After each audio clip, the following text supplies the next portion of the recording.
a correção da atividade que foi para casa. Primeiro vamos fazer a leitura do texto. Fim da pobreza extrema é crucial para um futuro sustentável, diz chefe da ONU.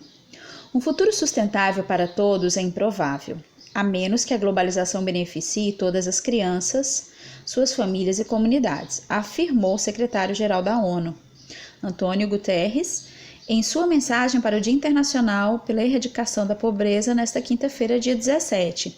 Percebam que está sendo dada uma informação com tempo e tudo, né? Observada a cada 17 de outubro, a data reconhece o esforço e a luta de mais de 700 milhões de pessoas em todo o mundo que vivem com menos de $1,90 por dia. Guterres observou que o foco da data deste ano é agir em conjunto para capacitar crianças, suas famílias e comunidades a acabar com a pobreza. Uma vez que a data ocorre durante o 30º aniversário da Convenção das Nações Unidas sobre os Direitos da Criança.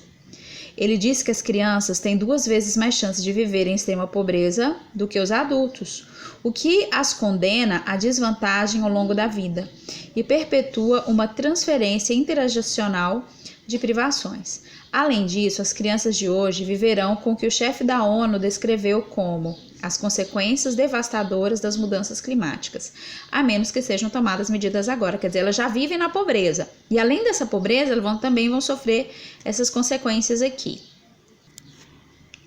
Aí vocês têm a questão número 1. O texto publicado no site das Nações Unidas pertence ao gênero. É uma crônica? Não. Nós sabemos que existem 2 tipos de crônica. Uma crônica que é a dissertativa, mas ela vai falar de quê? De comportamentos humanos, né? E pode ser também uma crônica narrativa quando ela conta uma história. Então, nós excluímos o texto, né? O gênero textual como crônica lida aqui. Então, não é crônica. Letra B, artigo de opinião, porque apresenta temas atemporais? Não. Em primeiro lugar, o artigo de opinião é um texto onde alguém vai defender um ponto de vista diante de uma situação polêmica, né?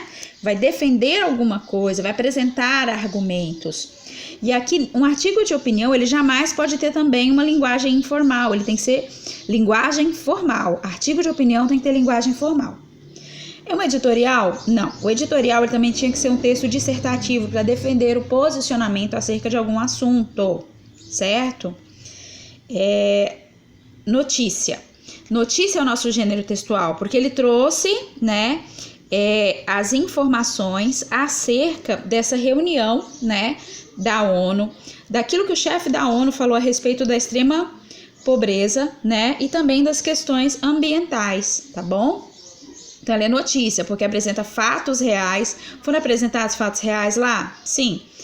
Uma linguagem formal, tá? Tem que ser variante formal. Uma notícia não pode vir uma variante informal, não padrão. Ela tem que ser padrão, tá? Ela tem que ser clara, direta, objetiva, né? Com relação a verbos e modalizadores do discurso. Percebam que ele é completamente impessoal. Quando se fala com relação aos verbos, o Guterres observou, ele observou, tá vendo? Tudo muito bem casado, tudo muito bem organizado na notícia, ó. Ele disse, é de maneira informal. Vamos agora à atividade 2. Leia o trecho da entrevista da historiadora Mariana Vaz, do blog Nós. Aí o blog diz: um estudo sobre os perennials. Perennials são um estilo de vida que as pessoas têm por manter-se o mais jovem possível, com exercícios físicos, com alimentação, quer dizer, se manter o mais ativo possível, zelando da saúde para se manter chegar à idade, né, mais avançada com plena saúde, tá bom? Aí a gente vem. Um estudo sobre os perennials afirma que a maneira como se envelhece, boa ou má, depende da maneira como se encara a velhice. Se você é pessimista, envelhece mal e vive menos, em resumo. Você concorda? Aí a Marina Colasanti responde: quem envelhece mal é quem não se preparou para isso, principalmente os homens que não conseguem aproveitar a vida depois que deixam de trabalhar. As mulheres da minha geração têm sempre alguma coisa para fazer. Eu, por exemplo, cozinho.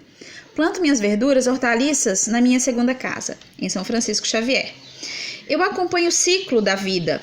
Colho, cozinho, como ou sirvo para amigos. Adoro fazer isso. Adoro fazer doce com as frutas das minhas árvores e dar as compotas de presente.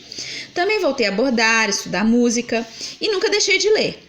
Além de conviver com a roça, tem uma coisa muito importante que explica o fato de eu estar tão bem. Eu não tenho marido. Risadas. Separei aos 50 anos. Sofri pra burro, mas agora vejo que tive muita sorte. Casamento é uma merda. Absolutamente. Eu jamais me casaria de novo. A questão enfatiza a linguagem empregada pela historiadora. Gente, quando ela falou aqui no fim, sofri pra burro, ela tá usando a informalidade. Mas agora vejo que tive muita sorte. Casamento é uma, né? Então aqui também completamente informal, certo? Então não tem nem que ter dúvida com relação à linguagem empregada por ela. Então a única alternativa plausível é, letra C, reveste-se de informalidade, sobretudo quando começa a discorrer sobre a condição matrimonial. Nós temos agora a questão 3, né? Combustível legal. Esse legal pode ser algo interessante, né? Como eu digo, nossa, que pessoa legal, né? Ou pode ser o quê?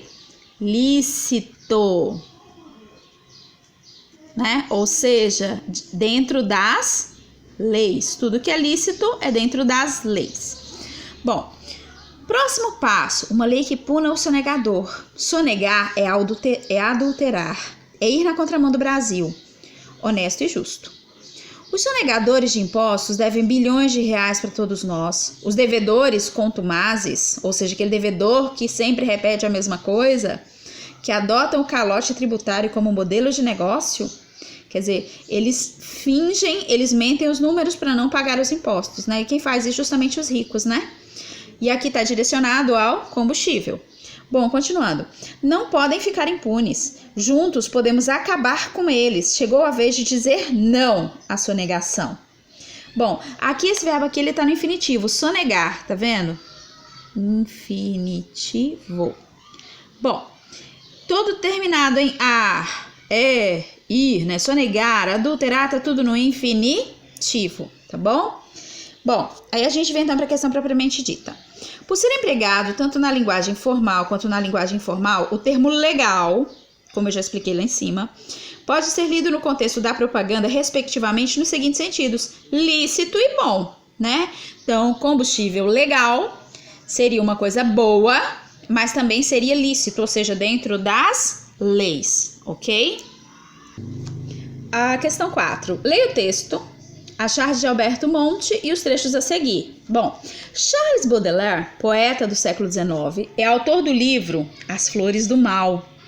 Nele, seus poemas abordam temas que questionam as convenções morais da sociedade francesa, sendo por isso taxado como obsceno, como insulto aos bons costumes da época. A partir dele, originam-se na França os chamados poetas malditos, ou seja, que sempre vão estar reclamando de alguma coisa, né? Bom, vamos aqui ver sobre esse autor Baudelaire e As Flores do Mal, que é o livro que ele escreveu.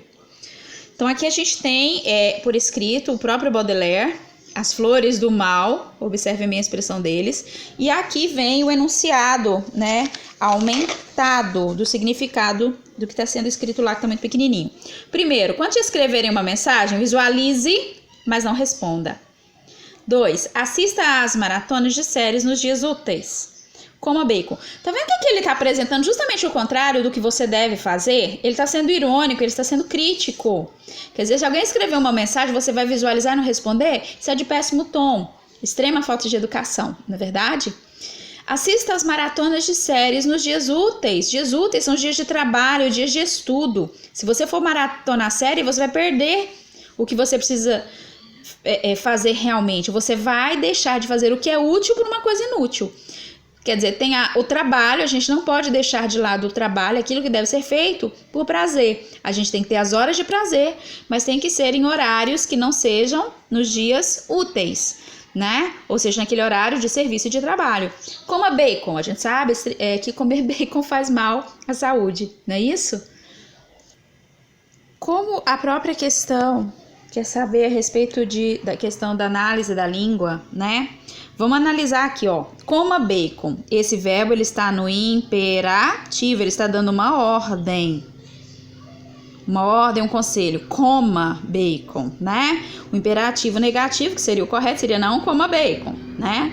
Bom, assista também está dando uma ordem, então, portanto, também está no imperativo. Agora vamos observar o desvio que nós temos aqui no 1. Quando te escreverem uma mensagem, visualizes, mas não respondas. Então, o correto seria visualizes, mas não respondas, porque estaria ligado ao ti, que é a segunda pessoa, né, o pronome na segunda pessoa. O ti, a você, tá? Então, agora aqui, ele visualize, ele responda. Percebam que aqui está na segunda pessoa e o visualize e o responda estão na terceira pessoa. Ele ou ela visualize, ele ou ela responda. Para estar na segunda pessoa, aqui teria que estar no plural, visualizes e respondas, tá? Então, vamos à questão propriamente dita. A questão fala o seguinte, é correto afirmar, né, sobre os períodos apresentados. O segundo seria adequado ao diálogo formal das flores, se o poeta, se fosse, que as maratonas sejam assistidas nos dias úteis devido ao teor religioso das falas. Não existe teor religioso nessas falas, certo? C. O terceiro apresenta o conteúdo adequado a hábitos de uma vida saudável. Coma bacon. Apresenta conteúdo saudável, uma vida adequado a uma vida saudável? De jeito nenhum. Então, elimina-se também a letra C. D. Os três apresentam análises críticas sobre o comportamento humano, utilizando a variedade culta da linguagem para expressar o discurso típico. Existe uma análise crítica nos três, embora, né, há uma fuga dessa realidade, dessa linguagem culta no primeiro, quando ele trocou a segunda pessoa pela terceira na hora de apresentar os verbos. Então, essa aqui também se elimina. Os três apresentam verbos conjugados no subjuntivo. Nós vimos que não, né? Inclusive, 2 estão lá no imperativo.